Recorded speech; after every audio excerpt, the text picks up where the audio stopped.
વડોદરા શહેર police commissioner Narsinh કુમારની વિશેષ ઉપસ્થિતિમાં નવા ચૂંટાયેલા ગામના સરપંચ અને ઉપસરપંચો સાથે પરિસંવાદ કાર્યક્રમનું આયોજન કરવામાં આવ્યું છે। નવા ચૂંટાયેલા સરપંચ દ્વારા પોલીસ કમિશનરશ્રીનું સન્માન પણ કરવામાં આવ્યું છે। વડોદરા શહેર પોલીસ કમિશનર દ્વારા યોજાયેલા સરપંચ પોલીસ પરિસંવાદમાં વડોદરાની હદમાં સમાવિષ્ટ 19 ગામના સરપંચ ઉપસરપંચ સહિત અગ્રણીઓ ઉપસ્થિત રહ્યા છે। આ પરિસંવાદમાં પોલીસ કમિશનર નરસિંહ કુમારે પોતાની કામગીરી માટે કોઈ અવરોધ ઊભો ન થાય તે માટે સુચારુ વ્યવસ્થા ઊભી કરી છે।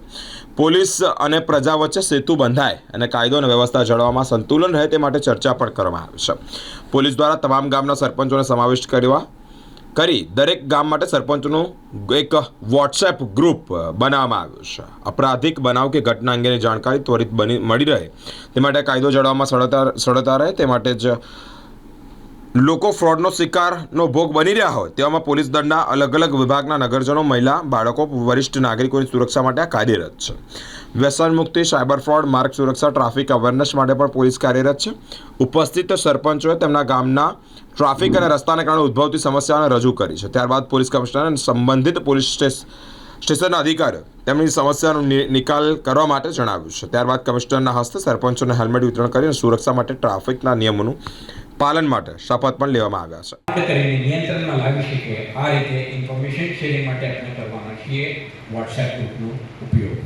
ત્યારે તમે અને ગુડ મોર્નિંગ, ગુડ ઇવનિંગ સંપર્ક કરે તો ત્વરિત રીતે સર્વિસીસ ડિલિવરી કરો, એમને મદદરૂપ થાઓ, જેથી કરીને પોલીસ પ્રત્યે હું આપને આગ્રહ કરું છું, વિનંતી કરું છું કે તમારા ગામના જે નડતા મુખ્ય મુદ્દાઓ, નાના મોટા મુદ્દાઓ તમે આ દિશામાં તમે સક્રિય બનો, જેથી કરીને વડોદરા શહેર પોલીસની જે છાપ છે, પ્રોએક્ટિવ પોલીસ, ધ્યાન દોરવા માંગતા હોય એવું કોઈ મુદ્દા હોય આ પરિસંવાદ કાર્યક્રમમાં આપણે લઈશું।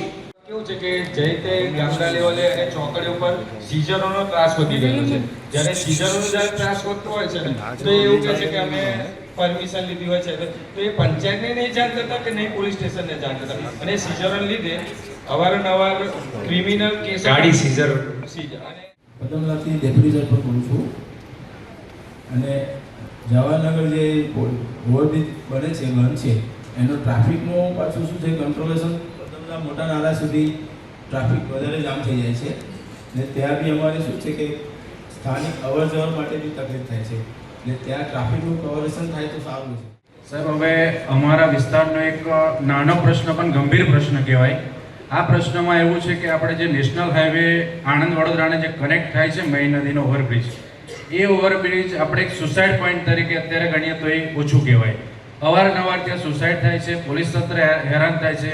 અઠવાડિયામાં એકાદ બે બનાવ એવા બને છે કે ત્યાં પોલીસ તંત્ર ખૂબ હેરાન થાય છે। તો આપના માધ્યમથી એક જ રજૂઆત કરવામાં આવે સાહેબ કે ત્યાં કોઈ સેફ્ટી ગ્રીલ કે જાળીની વ્યવસ્થા કરવામાં આવે આપના માધ્યમ દ્વારા તો ખૂબ જ ઉત્તમ રહેશે અને ત્યાંનું લોકોની જાન બચશે અને પોલીસ તંત્રને બી એમાં શાંતિ મળશે। અત્યારે જે બ્રિજ બંધ કરવામાં આવ્યો છે એ બ્રિજના લીધે તમામ ટ્રાફિક અમારા અંદર થઈ અને વડોદરા તરફ આવે છે, તો એ રસ્તો ફોર લાઇન થાય અને એનું કદાચ ટેન્ડરિંગ બી થયેલું છે સાહેબ, પણ એ રસ્તાને ખુલ્લો કરવામાં આવે। કેમિકલની ગાડીઓ જતી હોવાથી ત્યાં આગળ જે તે ટાઈમે ગાડી રોડ ઉપર અટકે છે ત્યારે એટલી બધી મુશ્કેલી પડે છે, કોઈ એક્સિડન્ટ થાય તો પણ તકલીફ પડે છે। અને અમારું ગામડાની પ્રજા છે સાહેબ, એક્સિડન્ટ થાય એટલે ઘણું બધું થતું હોય છે, એમાં પોલીસને બી આવવું પડે છે ને અમારે પણ જાતે આવવું પડે છે, તો એનું કંઈક નિરાકરણ મેળવા। નેશનલ હાઈવે બિઝીએસ્ટ રોડ આપણે અંગ્રેજીમાં કહીએ, સૌથી વધારે વાહનોની અવરજવર હોય, તો આપણે જોયું કે વાઘોડિયા ચોકડી, ગોલ્ડન ચોકડી, કપુરાઈ ચોકડી, આપણે ધુમાડ કે અન્ય જગ્યાએ જ્યારે ક્રોસિંગ આવે છે, આજુબાજુના ગામડાઓના લોકો સર્વિસ રોડનો ઉપયોગ કરે છે। કેટલાક ગામજનો હેલ્મેટ પહેરતા નથી। 18 મહિનાથી 3 વર્ષ સુધીના જે એમના ડિપેન્ડિંગ ઓન કેટલા મોટી સિવિલ વર્ક છે આના આધારે તે પર રહે છે, પરંતુ જ્યારે આ કામગીરી ચાલી રહેશે તે દરમિયાન સ્થાનિક પોલીસ ટ્રાફિક નિભાવણી અને તમને જે ગામજનોને લીસ્ટ ઇન્કન્વિનિયન્સ થાય, ઓછામાં ઓછું અનાનુકૂળતા થાય તે માટે પ્રયાસ કરવા માટે ટ્રાફિક પોલીસ, ટીઆરબી કે હોમગાર્ડને ત્યાં તૈનાત કરી આપણે પ્રયાસ કરીશું. મહિલાઓને હરાસ કરતા કોઈ ક્રિમિનલ કે આવા તત્વોને નિયંત્રણ લાવવા માટે આપણે ઇફેક્ટિવલી કામ કરી શકીએ. સાથે સાથે પોલીસ અને પબ્લિક કોઓર્ડિનેશનમાં સુધારો થાય, આ પણ એક પ્રયાસ. કેટલાક વખતે મને સીધો સરપંચ કે ડેપ્યુટી સરપંચનું કોન્ટેક્ટ ના થાય, પરંતુ સ્થાનિક પોલીસ ઇન્સ્પેક્ટર, સ્થાનિક એસીપી સુધી તમે ત્વરિત રીતે સંપર્ક કરીને સેવાઓ મેળવી શકો છો. અને મારા દરેક પોલીસ અધિકારીને સ્પષ્ટ સૂચના છે, જ્યારે પણ સરપંચશ્રીઓ, ડેપ્યુટી સરપંચશ્રી, પંચાયતના કોઈ પણ સભ્ય કે ગામના આગેવાન કોઈ પણ ગુનાહિત પ્રવૃત્તિ બાબતે, એન્ટી સોશિયલ એલિમેન્ટ્સના એક્ટિવિટીઝ બાબતે, માર્ગ અકસ્માત બાબતે કે અન્ય કોઈ પણ પોલીસને લગત મુદ્દાઓને ધ્યાન દોરે તો ત્વરિત રીતે રિસ્પોન્ડ કરો અને એમને મદદરૂપ થાઓ.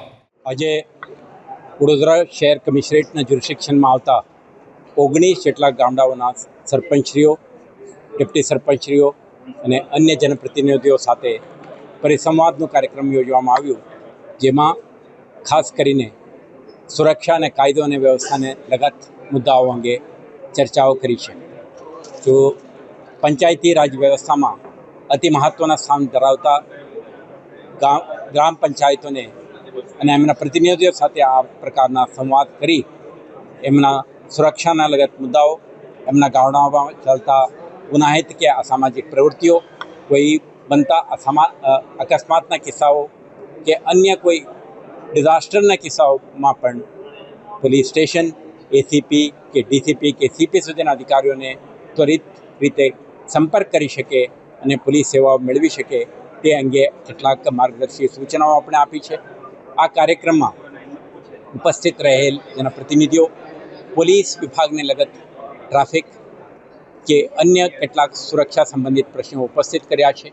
આ અંગે શહેર પોલીસ વહેલી તકે જોઈન્ટ વિઝિટ કરી સ્થાનિક પોલીસ અને સ્થાનિક પ્રતિનિધિઓ વચ્ચે સંવાદના અંતે લોકલ એક્શન પ્લાન પણ આપણે તૈયાર કરીશું અને આવા સમસ્યાના નિરાકરણ માટે આપણા પ્રયત્નશીલ રહીશું. આ ઇનિશિયેટિવ મને લાગે છે કે ગામડાઓના વિકાસમાં નડતરરૂપ કોઈ પણ પ્રકારની ક્રિમિનલ એક્ટિવિટી કે લો એન્ડ ઓર્ડર ઇસ્યુને વહેલી તકે રિઝોલ્વ કરવા માટે ઉપયોગી રહેશે અને પબ્લિક પોલીસ પાર્ટનરશિપ વધુ સુદૃઢ બનશે અને આવતા દિવસોમાં શહેરને અડીને આવતા ગામડાઓના લોકો પણ માર્ગ સુરક્ષા અંગે પણ જાગૃત થઈને હેલ્મેટ પહેરતા થાય, ટ્રાફિક નિયમોનું પાલન કરતા થાય તે માટે આપણે આજે પ્રતિજ્ઞાવિધિ પણ આયોજન કરી છે અને પ્રાતિનિધિક રૂપે હેલ્મેટનું વિતરણ પણ કરી છે. દરેક સરપંચશ્રીઓ સુરક્ષા અંગેના મેસેન્જર બની એમના ગામમાં આ એક સંદેશ પહોંચાડવાના છે. મને વિશ્વાસ છે પોલીસ અને ગ્રામના પ્રતિનિધિઓ, સતર્ક નાગરિકો મળીને ગામડાઓને વધુ સુરક્ષિત બનાવવા માટે આપણે કાર્યરત રહીશું.